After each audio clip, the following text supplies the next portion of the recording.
अनचाही शादी में मनचाहा दूल्हा 12। ईशा एनजीओ की तरफ बढ़ जाती है। जिया पीछे से चिल्लाती हुई, ऑल द बेस्ट ईशु, अच्छे से काम करना मैं तुझे शाम को लेने आ जाऊंगी, तू मेरा यही वेट करना। ईशा पीछे देखकर हाँ मैं सर हिला देती है। ईशा अंदर आती है। दरवाजे पर वॉचमैन खड़ा होता है। Good afternoon ma'am, watchman sir झुका कर कहता है। गुड आफ्टरनून अकल, पर आप मेरे सामने ऐसे सर मत झुकाइए प्लीज, आप मेरे से उम्र में बहुत बड़े हैं। वॉचमैन ईशा की बात सुनकर खुश होता है। ठीक है बिटिया। ईशा मुस्कुराती हुए अंदर जाती है। एक औरत आकर उसे नमस्ते कहती है। जी मेरा नाम सुशीला है और मैं यहाँ की मैनेजर हूँ। आशा मैम ने मुझे आपको काम बताने को बोला है। ईशा हाँ मैं सर हिलाकर उसके पीछे चली जाती है। सुशीला उसे एनजीओ के क्लास वाले फ्लोर पर लेकर जाती है। ईशा इतना तो देख लेती है, एनजीओ में छोटे बच्चे बहुत हैं और एनजीओ को एकदम अच्छे से सजाया हुआ था। जो चीजें होनी चाहिए वो सब थी। सुशीला ईशा को चलते हुए बीच बीच में सब बता रही थी, किस जगह क्या है वो सब।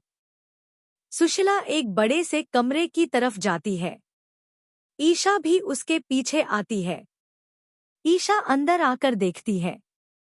उसके घर से थोड़ा छोटा तो यह कमरा है सिर्फ।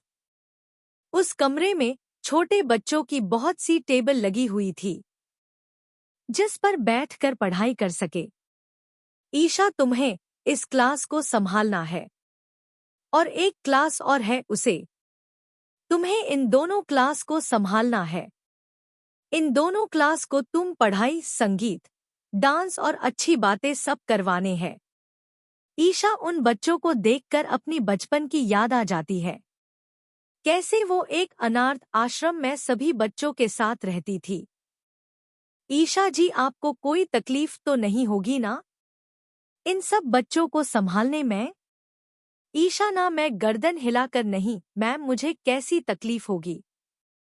इन नन्हे बच्चों को देखकर तो मेरी सभी थकान दूर हो चुकी है। आप चिंता मत कीजिए, हम आपको और आशा मैम को कोई शिकायत का मौका नहीं देंगे। तो ईशा जी आप मेरे साथ चलिए, हम आपको एक क्लास और बता देते हैं। सुशीला एक क्लास में और लेकर जाती है। वो क्लास सिर्फ गर्ल्स के लिए होती है जिसमें बड़ी छोटी सब गर्ल्स होती है। ईशा जी यह क्लास स्पेशली गर्ल्स के लिए बनाई गई है क्योंकि जब उनका ऐसा समय आए तो वो किसी के अवकड़ फिर ना करे, इसलिए आपको इन सभी बच्चियों को भी सब पढ़ाना है और इनको एक अच्छी शिक्षा देनी है आपको। ईशा हाँ मैं सर हिला देती है। तो ईशा जी आप एक बार आशा मैम से मिल लीजिए, आगे की बात वो करेगी आपसे। ईशा हाँ मैं सर हिला देती है। सुशीला वहां से चली जाती है। ईशा आशा जी के केबिन की तरफ बढ़ जाती है। केबिन के बाहर एक लेडी खड़ी होती है। ईशा उसे आशा जी से मिलने को बताती है। वो लेडी अंदर आकर आशा जी की परमिशन लेकर ईशा को जाने देती है। ईशा अंदर आकर नमस्ते मैम आशा जी के सामने हाथ जोड़कर बोलती है। नमस्ते ईशा, कैसा लगा हमारा एनजीओ तुम्हें? बहुत अच्छा है मैम, आपने इसमें बच्चों की सुविधा की हर एक सुविधा रखी है। तो बताओ ईशा तुम्हें इन सब बच्चों को क्या सिखाना चाहोगी? मैम मैं इन सब बच्चों को पढ़ाना और संगीत सिखाना चाहूंगी।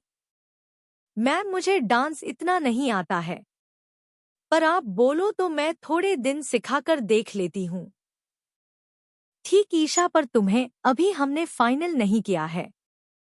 हम तुम्हारा बच्चों के साथ बर्ताव और उसे कैसे हैंडल करती हो वो सब हम देखना चाहते हैं। 10 दिन का समय है तुम्हारे पास।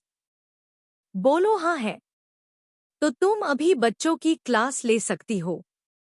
ईशा सोचने लगती है। अगले भाग में कैसा लगा आपको आज का भाग जरूर बताएं और समीक्षा जरूर दें। धन्यवाद।